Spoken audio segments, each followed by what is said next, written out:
classroom, and you got this teacher maybe 5'2", 5'3", wet, and weigh 100 and some pounds. Right. Big dude like, I don't want to do this. Okay, you don't have to do that, but you're not gonna be disruptive in my class, because what I done found with kids, I'm gonna leave it like this. What I done found with kids is, if you show authority, because kids do want authority. Whether we believe it or not, they do. They want they want structure, bro. They do. I think we talked about this last time. Oh yeah. I think they want structure. They want structure, but they're gonna get it. Now they can get it bad or they can get it good. Right. So if you give them structure and say from the get go, I'm not gonna tolerate that in my class. Now I had a teacher like that. I had as an SO, she was the best. Let me tell you something, brother. Let me tell y'all this. I'm sorry, I don't mean to rap, but she was such a good teacher. No, you're good. My brother, I had football players. She standing at that door. If that bell rang, she closed that door, you were done. It was a sister. That's it. She didn't play. Right. Them boys will break their neck trying to holler at their little girl. Oh, I gotta go, I gotta go. They booging down the hall because they knew that door closed. She wasn't playing. She wasn't playing. She told them, she like, all I asked you to do is get in my class. She never structure. She gave him structure. She never had no problem. I never went to her classroom. Right. If I did go to a classroom, it was, hey, everything good? Oh, yeah, everything fine. Because I might hear a little loud, but after a while, you don't hear nothing. Because she didn't play that. Right. And they knew that. But she cared about them, too. See, that's the difference. You can get mad at somebody. You can get all upset, but she didn't let them fail. And she told them, I'm not going to let you fail. Right. Whether you like it or not. And then the parents, some of the parents didn't like that, but that's okay because they knew that she was a good teacher. Without a doubt. There's a difference between when you're dealing with a person who really genuinely care about your kid and don't want nothing to happen to your kid and refuse to let them fail in your class. Even if you're a parent that may not have the structure, gotta respect that. You got to. You gotta. Yeah. I'm gonna let you do your thing. I got to respect it. I got to. That's it. And I think it's an age thing with a lot of these teachers too, because what you're talking about is grandma. That's what you're talking about right there. She had that grandma mentality. Yeah, bro, listen, you ain't you got a, what is it? They 17 now? How many now? I know y'all done heard this. How many times you done heard about a teacher sleeping with a dude? Sleeping with one of the kids. Right. And it's been, now it's even more prominent now than it used to be. Yeah. And it's like, why is this teacher, you know? But anyway. Let me tell you something with that.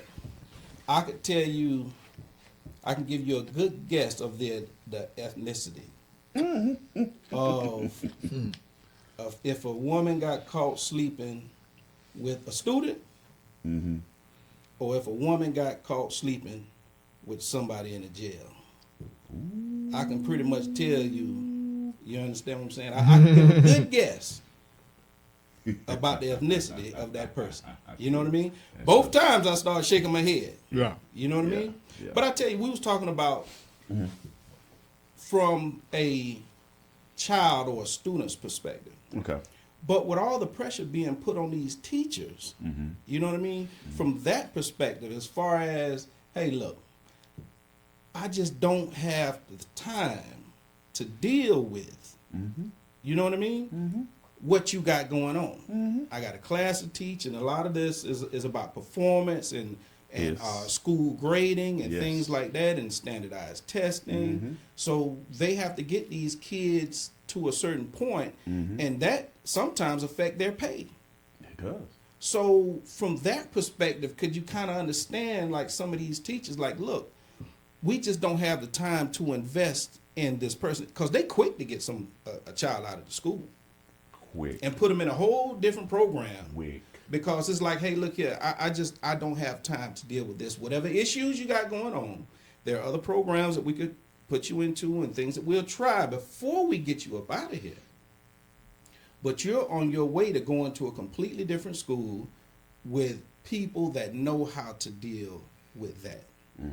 You know, so just coming from the teacher's perspective, even when you're talking about protection, because right here in Tallahassee, we don't have too many of those problems where, you know, I think teachers, you probably have some that feel like, you know, they may need, you know, some type of protection for themselves. But you got these other places like, even right there in Atlanta, Miami, Jacksonville, you know, you go on and on and on, Indianapolis, you know, Chicago, California, real bad with it, you know, to where you actually got gang members, young gang members that are coming to school with guns and things like that, you know. So yeah, right here where we're at, we may not have that problem.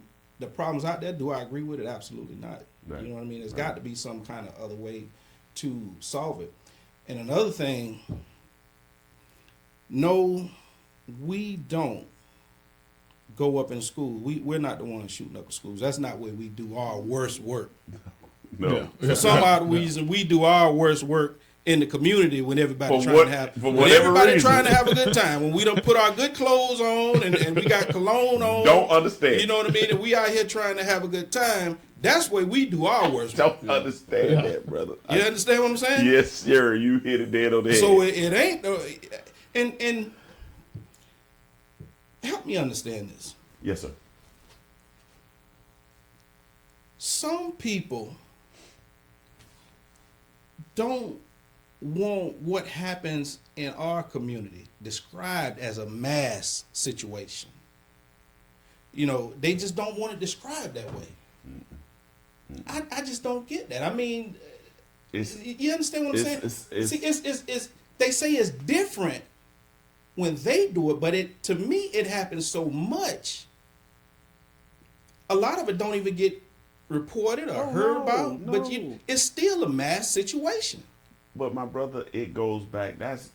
And we ain't got enough time. I know we ain't got enough time to talk about the systematic racism that's here that nobody wants to talk about. But it's just like, oh, that don't exist anymore. Yes, it does. It exists with the media. Media are gonna report certain things because they want to get you to a certain mentality of how things are. Just like our brothers and sisters who came before us in the Civil Rights Act, they put things in your head to make you think that you are not good enough and you are crazy.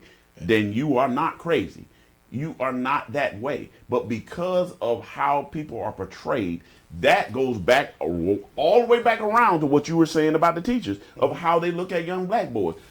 They don't see them outside of here, man, other than football and the extracurricular activity. Yeah, okay, we got them young brothers in there, but you don't see the brothers that maybe be up in the stand that got to go home to 5 or 6 darn siblings, what we just talked about. They got to deal with the craziness about dad ain't there, but I'm dealing with everybody trying to make sure that all my siblings get home and not get shot. And then I got to deal with mama is working 2 or 3 shifts. No, she's not a welfare person. No, she's working 2 or 3 shifts so she can make sure that we can have freaking some food on the table. But you don't hear that. You don't hear about that. But you hear about, oh, she's sitting on the stoop. No. You don't understand. Mama's sitting on the stoop because she just got off work. And she's trying to make sure that you get home. So when they get back in the crib, now she got to go back to work because she got to make sure that she's taking care of you. It's a portrayal of how we look to everybody. Mm-hmm. So it goes right back around to that teacher who is of maybe another culture that's saying, oh, well, I don't know why he acts like that. Well, the problem is that this young man, these young people are dealing with so much you don't know. But guess what? Insurance company, I'm sorry, I got to go here. Insurance company. Let me go back a little further. Let me go back, y'all. I'm sorry. I got to go back because I got to get context. I got to get context of where I'm going. Yeah. Mm-hmm. If you sit there and watch your wife get raped, if you sit there and watch your daughter get raped, you sit there and watch your aunt get raped, and it goes from generation to generation, and now you're free. But that trauma is not gone. I'm cool with that? No, it goes and moves, and you still tell me that I'm not good enough. I still try to do everything I can to be good enough. I go into your military. I take care. I do everything that I'm supposed to do in the military. But you still not good enough to go and get a cup of water at a darn counter. This is traumas. These is traumas that's going through the generations. So you getting it. You ain't gave me no kind of mental health to nothing. Mm-hmm. You ain't did nothing. So all this, as a boy, I see this. As a man, I see this. As a grandparent, I see this. But I keep that in mind. Oh, but you got to be crazy. But the grandparents we had kept that in. Mm. But it came out sometimes and didn't take care of the family. Didn't do what's supposed to be done. Mm-hmm. They couldn't get no loan because you got red line. So you moved you out somewhere and they put you in these boxes. Right. So now you're there and you can't get no decent job. Well, dang man, he was in the military. He served the country. Well, I can put you on a tractor, or I can put you. Maybe if you were good enough, you get in the U.S. mail to hire you. Mm-hmm. Yeah. But other than that, I'm putting you in the warehouse. I'm putting you in the warehouse for the rest of your life. Mm-hmm. When life switch to sports mode. Hold it in the road. When you get so mad you can explode. Hold it in the road. Bro, just stay focused on your goal. Don't let them crack the mold. The finish line straight ahead, bro. Hold it in the road.